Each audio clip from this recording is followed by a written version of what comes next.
Hi, this is Hiki with the Lost Samba podcast, and this week we're not going to Bahia, we're not going anywhere, we're going to stay in Rio and talk about its beaches, but one aspect of its beaches.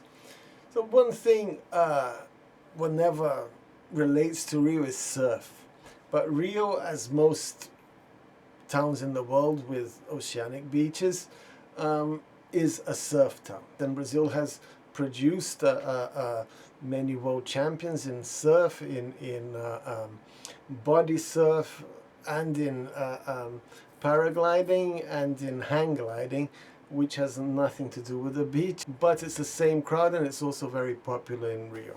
Nowadays, there are lots of surfers in the favelas, right? It kind of expanded to the favelas, but this was far from being true when it first began in Rio. The sport came to Rio through expats, American expats, who arrived in Rio in the 50s, 60s. Probably people coming from California, from New York. There was some surfing there, but mainly California. Surfing came from Hawaii, but it was adopted in California. And these guys brought surf to Rio. Surfing was seen as something, as like frisbees that the same guys used to play. They used to go to the beach with frisbees, with American footballs, and with surfboards. It was seen as something alien. It was not Brazilian. The guys were obviously gringos, right? And people were curious about it, but they do their stuff. We play football. The other games that they used to play, one it's called peteca. It's like a thing full of feathers that you kind of play volleyball with it. That probably comes from the natives. And these pioneering surfers, they were from the American school, the Escola Americana do Rio de Janeiro, or EA. That's how ex-alumni call it. One of them being me. I studied there for a year and a half. They may have been seen as rebels or by their families because they were surfers, but by Brazilians they were seen as like rich kids showing off. So there's a big show-offy thing that's part of the surfing culture. This was first a carioca thing. You didn't have surfing in other towns, but or at least in other towns it wasn't in the scale that it was in Rio. These were the 60s or the early 60s when there was a coup. Right, there was a coup that we already talked about. A pro-American coup, was anti-communist.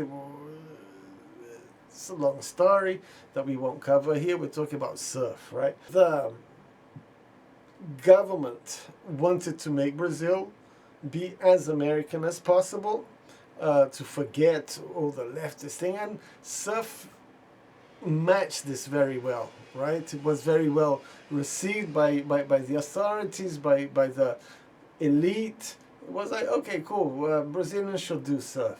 This is good. We accept this on our beach. We like it. This was a general attitude. The first surfers, their families, and the whole American colony, you could say, they lived a life that you can't imagine. These were like the expats who must have best lived in Brazil because everything was beginning in Brazil, so they had the know-how of modern or more modern things that the Brazilian government wanted to implant in Rio. They earned more than they've done in the States. Everything there was cheaper. They had like super holiday homes in like amazing places. They lived in the best addresses of Rio. They had the freedom in Brazil that they'd never have in the States. They were almost above the law there, and it was fun to be one of these kids. I'm not going to go very deeply into it. If you're more interested in this lifestyle that they had, please read my book, and I talk a lot about this. So in the States, not in Brazil, surfers didn't have a great reputation, right? They were seen as like people without much in their mind. guys who just thought about health, about being strong, about surfing, and showing off to the girls. Usually no, mostly rich kids, with the exception of Hawaii, that was something local. But the Californian blonde guys, they were all rich.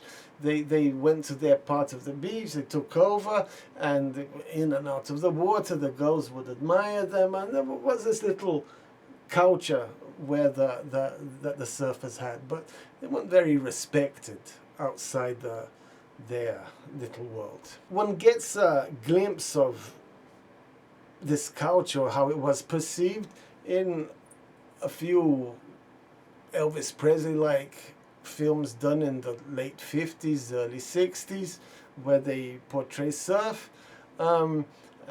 Bit of the sporty competitiveness, but it's still like, okay, the guys are surfer, let's not take them seriously. And one also sees this in Barbie, where Ken is a surfer, and you get the idea of how surfers were generally perceived by the bigger audience, right? It wasn't a sport, it wasn't a competitive sport. People didn't make money of it. The only people who made money of it were the guys who made boards, and even so, it was a bit like skiing, you know, holiday skiing. It was for fun.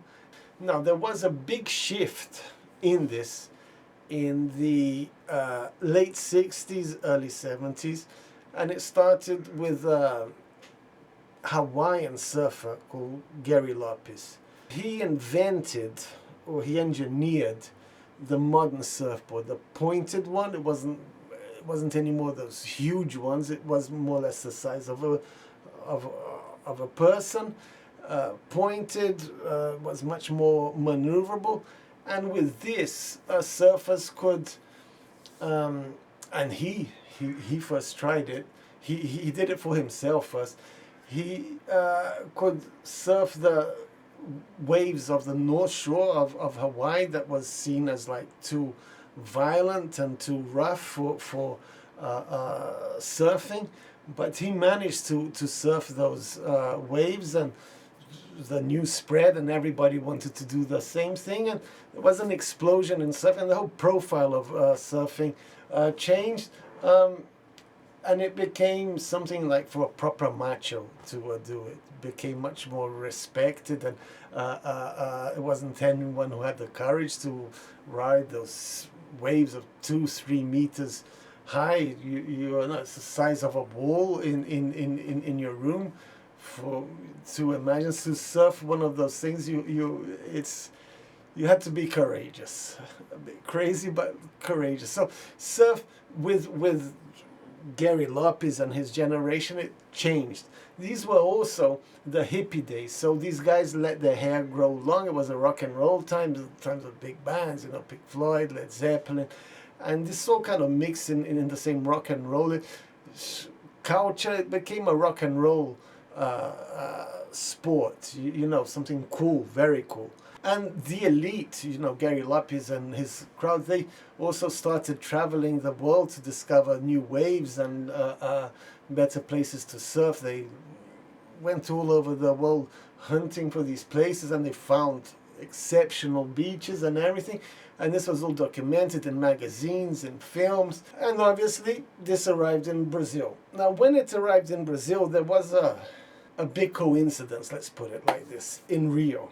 At the time, the sewage on the beaches, it just went in little rivers into the ocean, and they were filthy. They stank. When you walked on the beach, you had to kind of go around them. It was really bad. You know, every 4 or 5 blocks, you'd have one of these stinky rivers.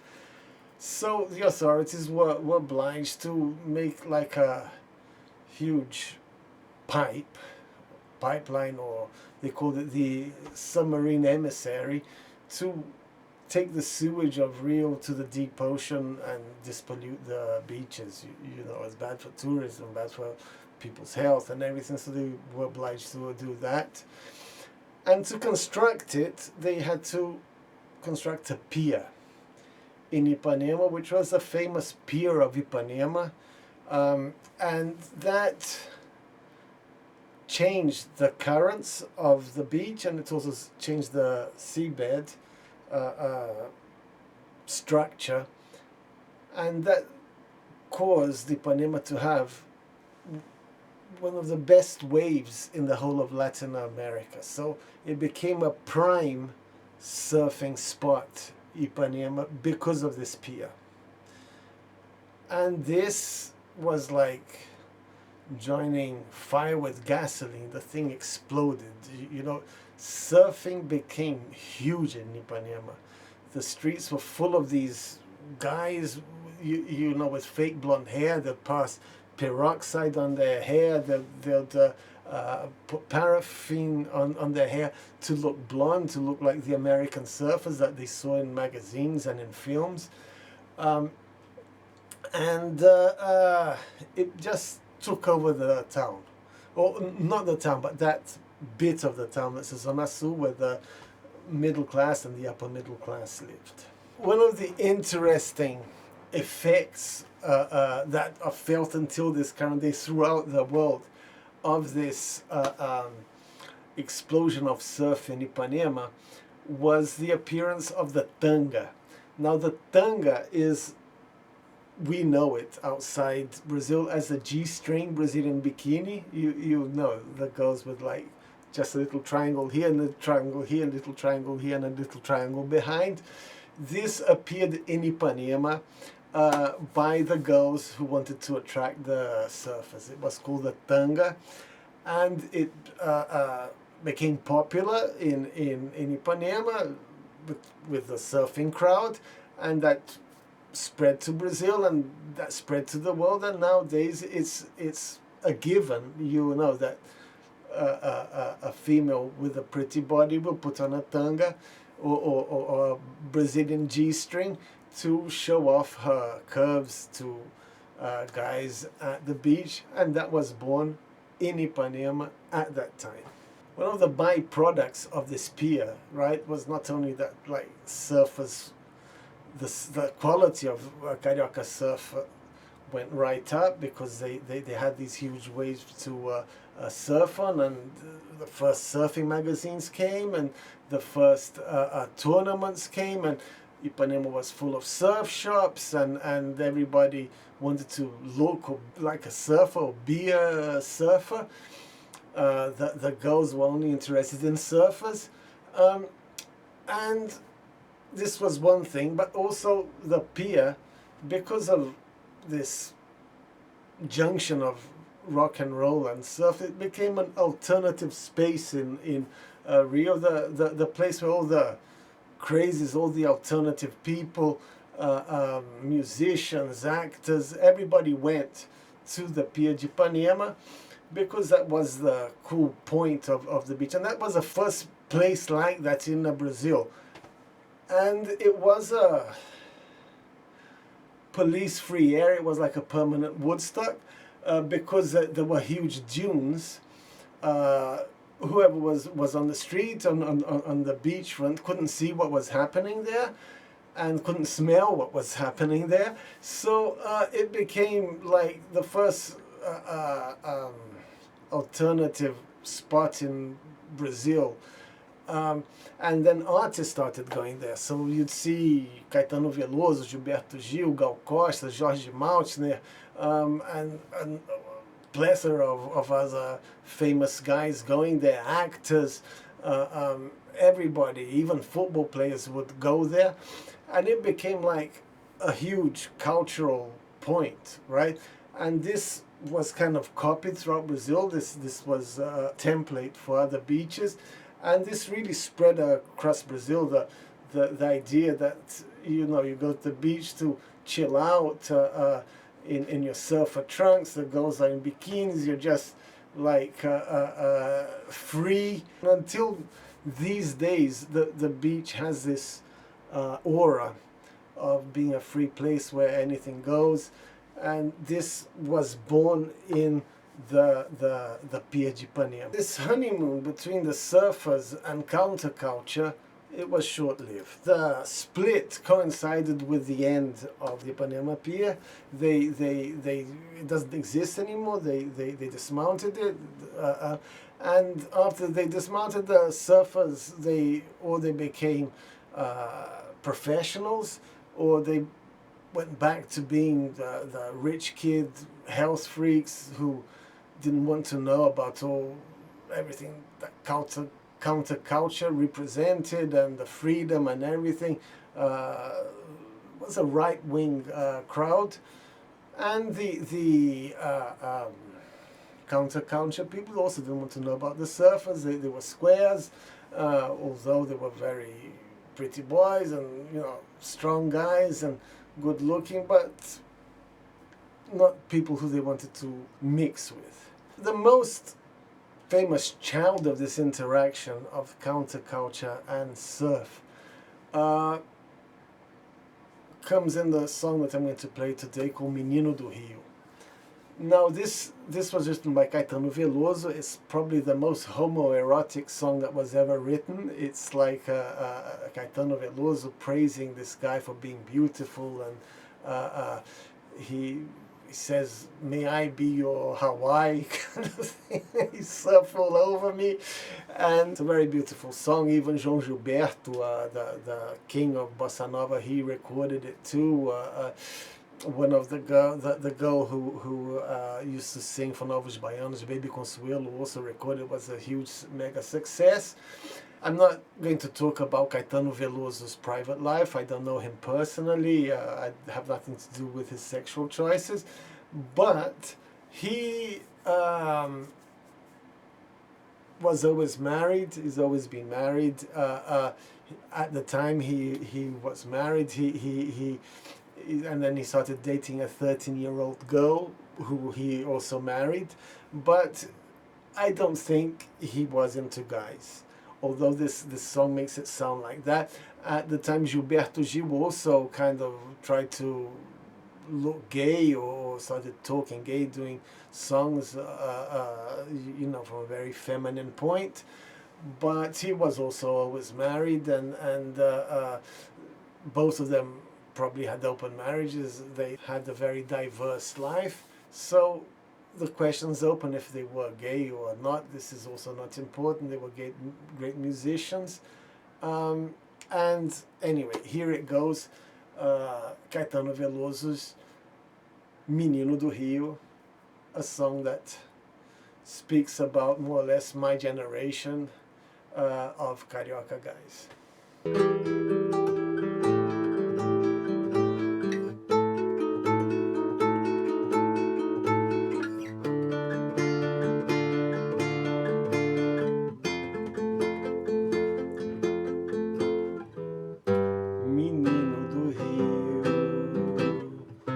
Calor que provoca arrepio, dragão tatuado no braço, calção, corpo aberto no espaço, coração de eterno flerte, adoro ver-te,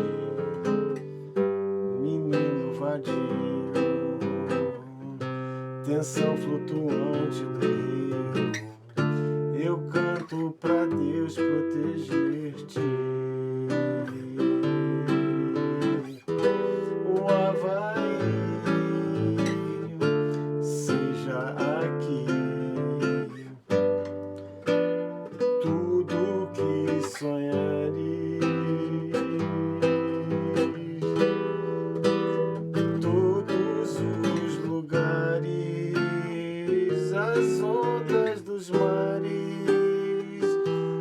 Quando eu te vejo, eu desejo teu desejo.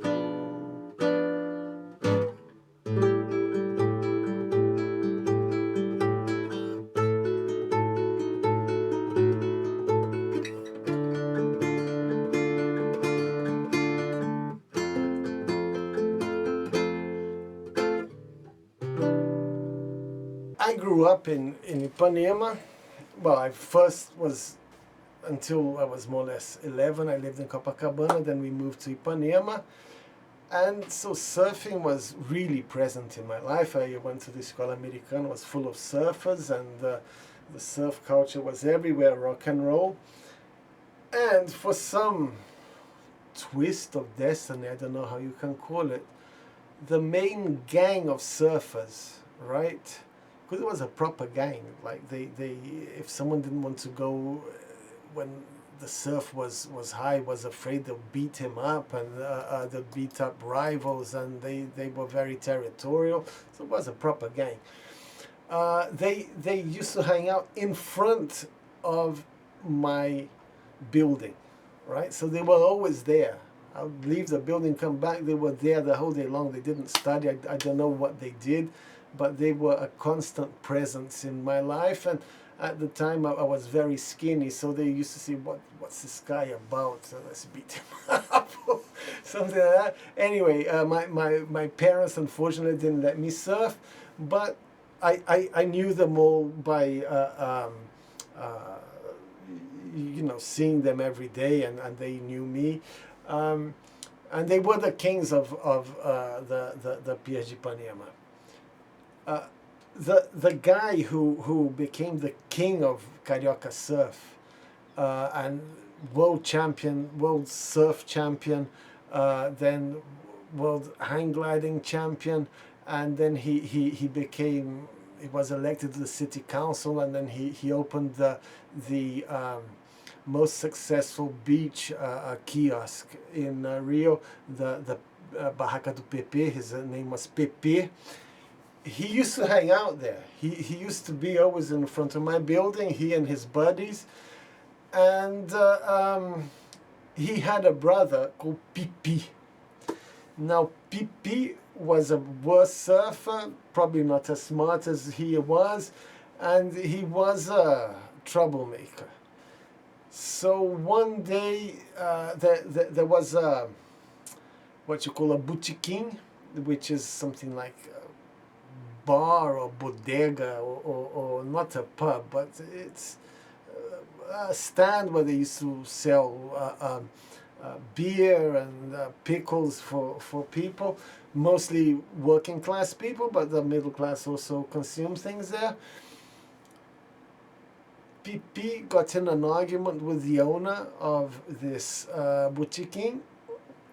They started an argument, it became worse, and he jumped over the counter to beat him up.